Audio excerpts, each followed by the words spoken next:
Joining us now is the chairman of the House Intelligence Committee, Republican Congressman Mike Turner of Ohio. Congressman, thanks for joining us. Your reaction to this report that your committee, when you were on it, was improperly targeted by DOJ back in 2017. Right, Pamela. Well, obviously, this report lays out outrageous behavior by the Department of Justice, where members of Congress and staff of the Intelligence Committee, the committee that I chair, had phone records and email records that were accessed by the Department of Justice without court review.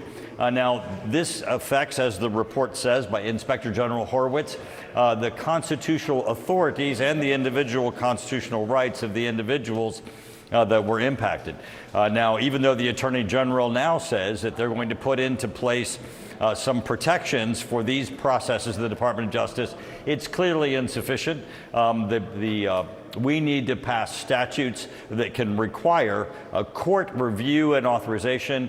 Actually, in this process that the Department of Justice went to access these records, the courts didn't even know the Department of Justice was accessing emails and phone records of members of Congress and their staff merely because they had access to classified information. This is a grave constitutional violation. And as Evan just noted, it appears from this report that the Attorney General at the time, Jeff Sessions, didn't know about this. Donald Trump, he was president, but as we know, you have to remember also, Pamela, you also have to remember Jeff Sessions was recused from many of the cross-hurricane and Russia hoax investigations that were going at the time. So it's not surprising that some of these he would not have been involved in, but the report does indicate that by processes at the time, the Department of Justice did not require that the Attorney General be notified. The new rules that are put in place by Attorney General Garland would require the Attorney General be involved. Those rules, I think, are very important. It's great the Attorney General has done that, but it is not enough. This requires, I think, absolute court review, and we're going to make certain that there are statutes that go in place, because this affects the constitutional workings of Congress. How significant is it that Trump's pick to lead the FBI was ensnared in this, Kash Patel? Well, it really shows that he understands the weaponization that has happened of the FBI, the Department of Justice, against Americans and really against our own government. I mean, here you have the executive branch, in effect, spying on Congress. That weaponization goes right to the heart of really what we expect of the oversight processes. I mean, here Congress is doing its oversight, and they access the email records, the phone records of members of Congress and their staff merely because they had access to classified information. They were doing their jobs here at Congress. That can't be. But we need to have statutes in place that both protect members of Congress and hold these people accountable so this doesn't happen again. And just to reiterate to our viewers who may just now be joining, this again was happening when Donald Trump was president. This was Donald Trump's Department of Justice. Kash Patel, for his part, has said he would go after members of the media, either criminally or civilly. Should this be a warning to Kash Patel about how the DOJ and FBI wield their power moving forward?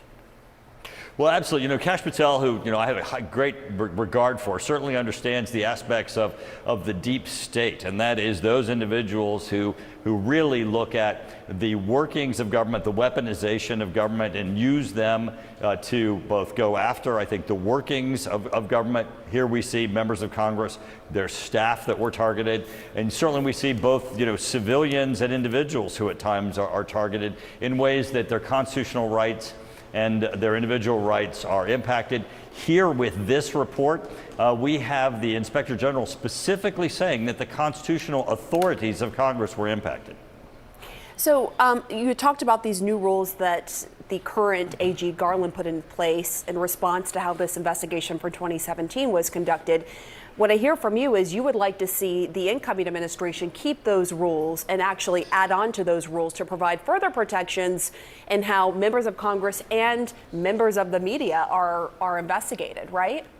Right. So what Garland is doing is basically within the Department of Justice, within the Attorney General's office, raising the scrutiny, the higher, echelon of the review before they pursue subpoenas or review of members of Congress or their staff. But I believe that it requires actual notice and a higher review, a basis for court review. You shouldn't just have one branch of government being able to access the documents and subpoenaing another branch of government. I think this requires court review. There certainly are circumstances in which those documents should be able to be accessed, but this shows absolutely abuses of authority that are going to require statutes. Very quickly, in order to appoint Kash Patel, we were just talking about President-elect Trump would have to fire Christopher Wray, a man he also appointed. Do you think Wray deserves to be fired? I think that that President Trump, as he comes in, is going to have a lot of things to balance. He certainly deserves to put in place a team that responds to both his needs, and I think he's going to lay out what that team is going to be. All right, Congressman Mike Turner, thank you for your time. Chairman of the House Intelligence Committee, responding to this report just coming in from the DOJ's watchdog.